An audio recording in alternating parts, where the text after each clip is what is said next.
chômeurs et salariés, c'est tous. C'était le 9 mars dernier. Première mobilisation nationale contre le projet de loi El Khomri. 450 000 personnes dans la rue selon les organisateurs, dont 100 000 à Paris. La contestation est lancée. Aujourd'hui, ce n'était qu'un tour de chauffe et la Fidèle appelle à l'amplification de la mobilisation. S'en suivent 11 manifestations contre la loi travail, dont 6 à l'appel de l'intersyndicale, les jeunes en première ligne. On continue, on va dans la rue, on se mobilise. On se dirige vers de très grandes mobilisations qui vont voir converger la jeunesse et l'ensemble du monde salarié dans les semaines à venir. Et le pic de mobilisation est atteint le 31 mars, avec 1,2 million de manifestants selon les organisateurs, 390 000 selon les autorités.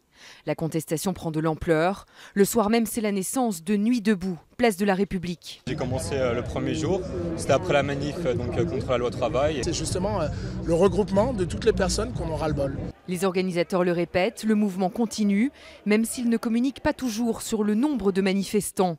Si l'on compare les données au niveau national, il y avait 4 fois moins de contestataires dans la rue mardi dernier que le 31 mars.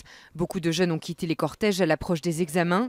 Même constat dans la capitale, où la mobilisation stagne depuis plusieurs semaines. C'est une semaine très importante parce que c'est celle-là où on va voir est-ce que vraiment la grève générale elle va partir, est-ce que les étudiants comme les travailleurs ils sont vraiment chauds pour aller jusqu'au bout pour le retrait de cette loi.